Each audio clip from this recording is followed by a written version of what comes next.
Peuple haïtien, haïtien lacaille, haïtien de la diaspora, chers compatriotes, à quelques points du globe que vous vous trouviez, je vous salue tous et je vous dis courage. Nous savons que nous sommes en train de traverser et de vivre le moment le plus pénible de notre histoire. Mais considérons ceci comme une fin de nuit qui va accoucher d'une nouvelle aube. Mais le plus fait noir, c'est le arrivera du jour. En tout premier lieu, et avant même qu'il soit trop tard, nous devons engager un débat national avec les filles et les fils du pays qui pourraient accepter de consentir des sacrifices afin d'empêcher le pire. Compatriotes, l'heure est arrivée pour entreprendre des actions concrètes relatives au développement à moyen et à long terme. Ces actions doivent être axées sur les grands défis avec les différents acteurs qui sont les véritables parties qui peuvent venir avec des idées claires afin d'aider à surmonter les principaux défis auxquels notre pays est aujourd'hui confronté. Cependant, en ce carrefour de déperdition, nul ne peut se dérober à ces questions qui nous hantent tous. Comment Haïti a pu chuter aussi lamentablement? Comment la perle des Antilles a pu se transformer en enfer des Antilles? Comment nous en sortir? N'abordons pas les choses avec trop de précipitation. Haïti, dans les années 50, les Haïtiens consommaient environ 17 000 tonnes de poissons par an, pendant que nous n'étions pas encore 6 millions. L'agriculture était l'activité économique et sociale essentielle du pays. 60% de la population active s'y adonnait. Après l'embargo contre Cuba en 1962, Haïti était devenu un lieu de villégiature pour les riches touristes du monde. Haïti regorge de belles plages, de belles cascades et de magnifiques grottes. Elle se paye sous un soleil tropical. Et dans les années 70, malgré qu'il y avait beaucoup d'inquiétudes dans le marché agricole mondial, Haïti gardait une position singulière et bénéficiait d'un regard particulier des pays du sud de l'Amérique et de la Caraïbe. Son agriculture se trouvait à un niveau de productivité tel que l'on présageait qu'elle allait se détacher du lot. Malheureusement, dans les années suivantes, tout commença à se dégrader. Pas de cacao, pas de cocotier, pas de riz, pas de café, pas de bananes, pas de petits milles, pas de maïs, pas de blé, pas bons élevages d'animaux qui puissent aider à améliorer le sort du peuple. Pas de réflexion ni de création de nouvelles voies pour aider le commerce et le transport des marchandises. L'économie du pays est dégradée. La communication existe seulement de nom, juste pour enrichir les nantis et protéger leur monopole. En plus, aux époques antérieures, Haïti vivait malgré tout dans un esprit de paix. Et le peuple dans son ensemble circulait 24 sur 24 sans trop grande inquiétude. Mais dans les années qui suivirent, les alternatives d'ère d'insécurité se sont succédées. Conagé, Dechoucage, Saint-Glindou, Armée rouge, Passade rouge, Brigade vigilance, Opération Bagdad, Chimère, etc. Et de 2011 à nos jours, bandits légaux des gangs et des kidnappeurs qui tuent et brûlent sous les yeux de l'État illégal, faible, qui n'a aucune sensibilité pour le peuple, livré aux mains des puissants chefs des gangs qui sèment le deuil partout dans la famille haïtienne. Dans ce temps de fer tombé sur notre tête, on a connu et on connaît encore kidnapping, viol, indiscrimination fillettes, garçonnettes, adultes, vieillards, massacre contre la population, soit à la maison ou à travers les rues. Brutalisés par les gangs, les habitants des quartiers ou plusieurs villes du pays s'enfuirent presque tous. Les gens sont livrés au désespoir. Leurs fils et leurs filles n'ont pas d'accès à l'école. Le commerce est détruit. Les transporteurs sont rançonnés sans ménage. Et enfin, quand ce sont les consommateurs qui paient. Bien avant même l'assassinat du ex-président Jovenel Moïse, des gangs pullulaient ça et là. Rien n'a été fait pour les mettre hors d'état de nuire parce qu'ils étaient au service de certains dirigeants au pouvoir. Aujourd'hui, Haïti est en train de vivre l'un des pires moments de son histoire, où il y a un pourcentage, un nombre croissant d'Haïtiens qui vivent en dessous du seuil de la pauvreté. La dernière statistique prouve que 76% de nos frères et sœurs sont pauvres et que 56% vivent dans l'extrême pauvreté. Comment résoudre ce problème sans lutter contre la corruption qui entraîne à tous les niveaux dans l'administration publique? Cette corruption affecte le bon fonctionnement du pays, car aucun pays ne peut prendre la voie du développement durable avec un pouvoir corrompu. Il faut qu'il y ait des dirigeants conscients, capables de mettre des balises afin d'empêcher tout détournement de fonds.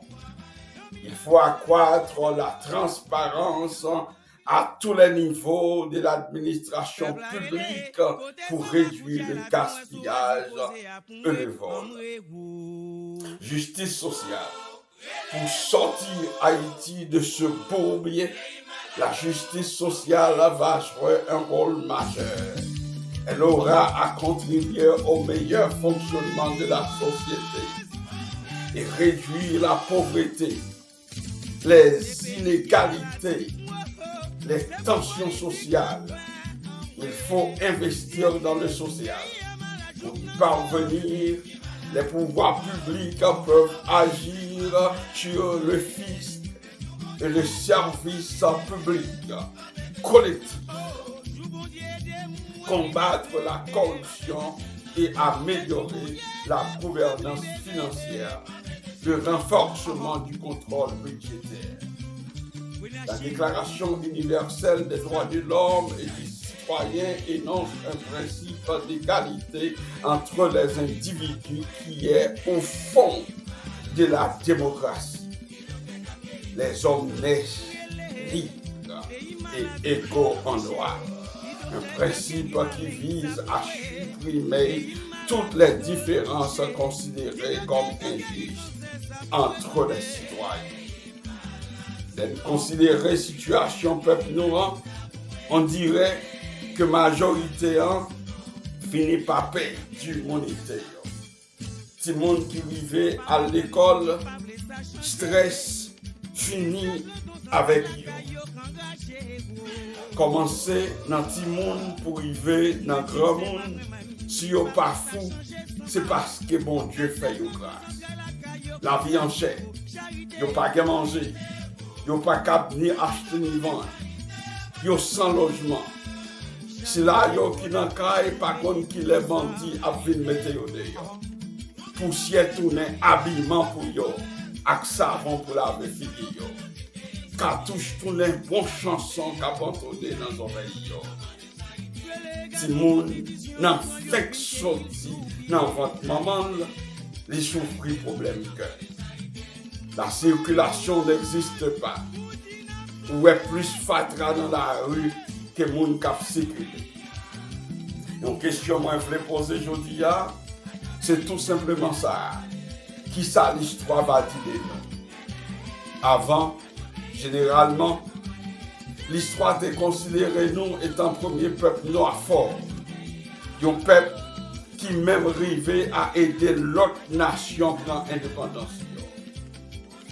Une nation qui était tellement une belle plage, tout touriste dans le monde là, te voulait venir passer du temps avec nous. Une nation qui te produit, une nation cuisine li, c'était meilleure cuisine dans le monde là.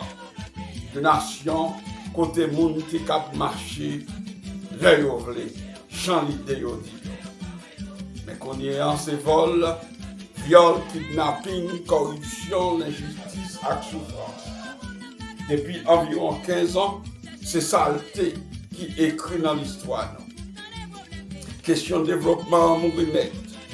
Enterrement, t'as censé chanter par dernier groupe politique que le pays a connu durant les derniers jours. Mais ça nous connaît à la manière de Martin Luther King, moins fait du rêve.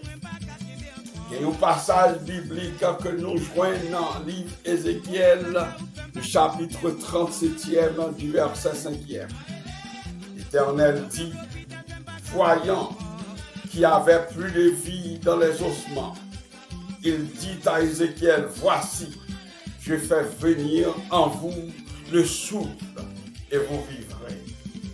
Haïtiens, haïtiennes, quel que soit le lieu où vous vous trouvez, je veux vous dire à tous, gardez la lutte et ne baissez pas les bras. Nous aurons la victoire. Comment s'en sortir de ce chaos? Cette situation alarmante exige sans délai le départ de l'équipe au pouvoir et de les remplacer avec des personnalités honnêtes et compétentes. Continuer à accepter le statu quo sous couvert de respect de l'état de droit démocratique où toute la gouvernance globale se fait en violation flagrante de la Constitution, des lois de la République et au mépris des règles du jeu démocratique au détriment des couches défavorisées de la population. Si on continue avec ces corrompus au pouvoir, on ne peut que contribuer davantage à engendrer les chaos et à accélérer la déstabilisation généralisée de la nation. L'entêtement de cette équipe a ignoré les revendications légitimes de la population. Son incapacité à adresser les problèmes de base du pays, tout comme sa propension au mensonge et à l'autoritarisme justifie son départ immédiat de la tête du pays. Il nous faut anticiper Pita-Pitris. Le départ immédiat de cette équipe n'est pas une solution définitive aux problèmes immédiats du pays, et à moins il permettra de jeter les bases d'une refondation de l'État, de la nation à la mise en place d'un dialogue national ouvert et inclusif. La conférence nationale haïtienne souveraine. Il s'agit pas d'un nouveau déchoucage, mais d'une solution de sagesse, pas de chasse aux sorcières, ni d'octroi que je m'y mets. Tous les Haïtiens doivent participer à cette construction. En plus, les tenants du pouvoir poursuivent obstinément leur gestion catastrophique du pays. L'amateurisme, l'arrogance des dirigeants de ce dit pouvoir exécutif doublée d'une incompétence notoire, porte aux citoyens à se poser des questions sur l'avenir de la nation. Il nous faut faire quelque chose. Fils d'Haïti, nous devons serrer les rangs au profit de notre mère chérie Haïti, qui est à bout de souffle. Le mépris des avertissements réitérés par des associations patronales, des syndicats, des partis, regroupements et des organisations sociopolitiques nationales et de la diaspora peut inciter le peuple à la violence. Nous sommes contre toute forme de violence. Nous avons besoin de la paix dans ce pays pour qu'ensemble nous puissions travailler à la construction. Le pays se trouve confronté à une crise politique, économique et sociale historique qui fragilise encore plus toutes les institutions du pays, déjà brutalisées par des décennies de mauvaise gouvernance. Conséquence directe de cette crise, un taux de chômage record, une population accélérée affectant environ 12 millions d'habitants, une migration tous animés vers les cieux, apparemment plus clément, et un mécontentement général qui secoue les bases de la cohésion sociale. Ainsi, la gouvernance elle-même devient paradoxalement un obstacle majeur à la poursuite des objectifs du bien-être collectif. Au-delà des conflits politiques et partisans, une remise en question des institutions existantes, tout comme les interrelations, est devenue cruciale. De même, une redéfinition des institutions républicaines et des forces sociales organisées du pays est vitale. Pour réconcilier l'État avec la population, on doit construire un État de services répondant aux besoins d'éducation, de santé, de justice, de relancement de l'agriculture. Un État œuvrant au bien-être collectif constitue la priorité de l'heure. Autrement dit, quel chemin emprunter pour permettre à l'État de retrouver sa légitimité afin d'accomplir sa mission dans l'intérêt de la collectivité. Il faut une transition large avec des nationalistes compétents, honnêtes, pour rapidement organiser des élections afin d'édoter le pays par des dirigeants légaux. Vive Haïti, non pas péri, n'a vive nous l'autre Haïti.